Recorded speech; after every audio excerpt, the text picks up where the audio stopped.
I decided to become an architect and in the early stage of my life. I think I was only like 8 years. And at that moment, I wanted to be a poet and an architect. So living as a poet, I think it would have been quite difficult. So at the end, my father was an engineer, so I decided to become an architect.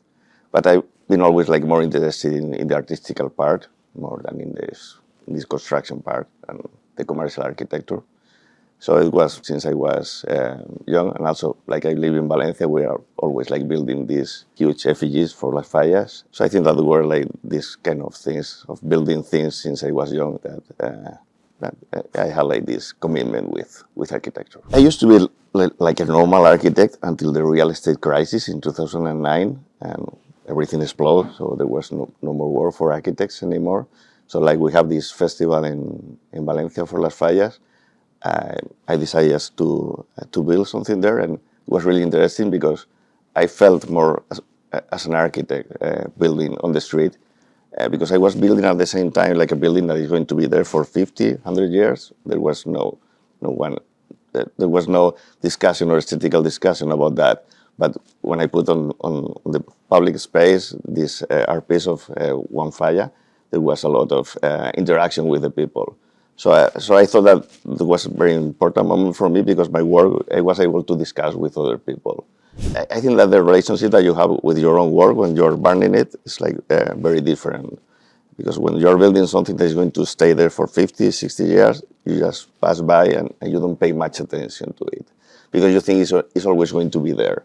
But when you're building something that is going to stay or last only for 1 week, that you try to capture all the beauty and to put that inside your mind because you know that it's not going to last forever. So you have like this very more powerful and special relation with your work. Burning Man started like 40 years ago. Now it's like an ephemeral city of 80,000 people that gathers in the Nevada desert. And like 25 years ago, this community, there was an artist that made an art piece, and his partner died before doing that art piece. So people started to put like messages on that art piece, and they thought that it was really important for the community, so they decided to repeat it next year. So at the end, it happened like 25 years ago. So it has become like organically this society that we create in the middle of the desert. It's like they have this need of a place just to let it go, to go through the grief and to put messages of the beloved ones or heartbroken or all these messages. That the last day we just burn everything, so it's kind of catharsis, and it has become like the most important piece in this event. Now it's the art piece that is burned the last day and the last moment, so it's the one that closes the event.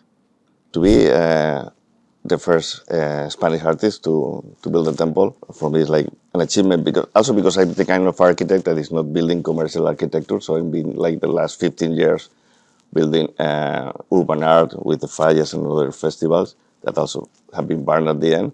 So this is not like I'm an architect and now I'm doing this Burning Man thing. So it's like it was on my path to arrive to this moment. I was here like 10 years ago. We brought an art piece from making a cultural exchange between Las Fallas and Burning Man, and that was also at that moment I thought that was like a top achievement, and it was only one of the 300 or 400 pieces that are built in the desert. But now being able to do the one that closes the event, and you can feel when you come to San Francisco, all the community around, things happening around the temple is just amazing. Well, the selection process for the temple, at least you have to have built something in the desert before.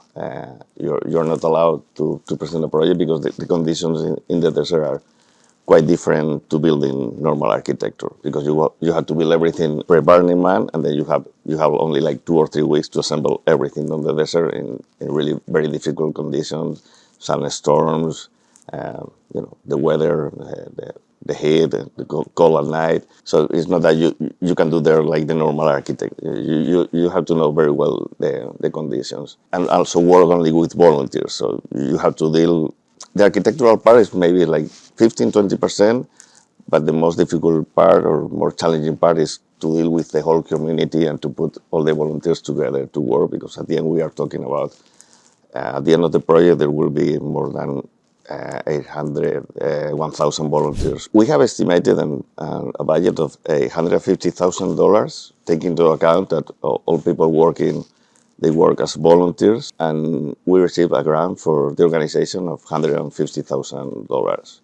So we have now a goal of fundraising between $600,000 and $700,000. For me as a Spaniard coming here, in Spain we are not used to this fundraising. We are now working on that, and maybe for me, apart from the most challenging part, because it's quite difficult to raise that amount of money. It's like culturally, it's like very different, and for me, it's like a brand new world. And I have to learn how to deal with this. Like the event, it happens in the desert. We can only be there during the month of August. So we have like a very tight time to build. It's like 3 weeks. So we have to prepare all the pieces prior to going to Burning Man. So that's why we have rented a big warehouse in Auckland.